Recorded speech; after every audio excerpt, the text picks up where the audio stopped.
प्रहार जनशक्ति पक्ष के अध्यक्ष बच्चू कडू के नेतृत्व में आयोजित किसान महाएल्गार मार्च को सफलता मिलने के बाद कडू ने बातचीत की और साथ ही मीडिया से प्रशासन ने किसानों की कर्ज माफी और 7/12 कोरा देने की तारीख का ऐलान किया।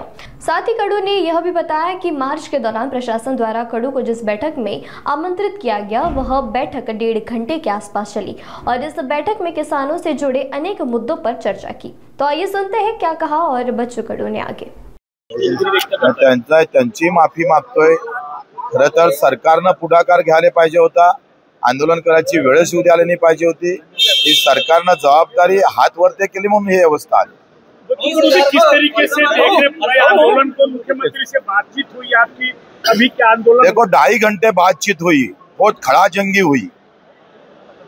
तारीख देने को सरकार तैयार नहीं थे और तारीख नहीं मिलती तो हम बिल्कुल तैयार थे। हम पूरे ताकत से लड़ने को तैयार थे। तारीख मिल गई है। जो सरकार पहले हमने कर्ज माफी का बोला ही नहीं, ये बोलने वाली सरकार को तारीख खींच के लाया हमने और ताकत से लाया है। कर्ज माफी की घोषणा की है सरकार ने, ये सबसे बड़ी उपलब्धि है। अगर ना आंदोलन ना होता तो ये नहीं होता। आज एक मिनट यार,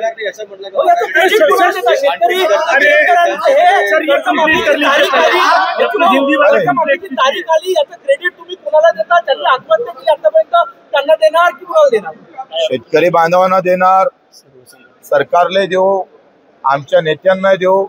हे जर कदाचित आले नसते आमचे सर्व नेते मंडळी तर हे मूठ बांधल्या नाही गेले असते। त्या सगळ्यांच्यामुळे हे शक्य झालं। खरं तर हे जर आले नसते तर एकटा बच्चू कडू पाहिजे त्या ताकदीनं लढू शकलं नसतं। हे कार्यकर्त्याचं क्रेडिट आहे, जो बिचारा अजूनही नजरेसमोर राबलाय। 8 महिन्यापासून लढतोय आम्ही। पायाले भिंगरी 150 सभा म्हणजे 200 दिवस जागरण आहे आमचं। 4 वाजता नंतर 4 वाजेपर्यंतच्या आत कधी झोपलो नाही आम्ही। अन्नत्याग आंदोलन झालं, पदयात्रा झाली, रायगडचं उपोषण झालं, सातत्यानं चालू आहे। आणि एवढं सगळं करून सुद्धा काही लोक अशा प्रकारच्या टवळक्या करत असेल तर माफ करा। आंदोलन पुढच्या वेळेला करावं का नाही करावं या मानसिकतेत येऊन करतोय माणूस। 8 दिवसात लगेच एक बैठक लागणार, त्याच्यावर निर्णय होईल कसं आम्ही जिवंत आहे।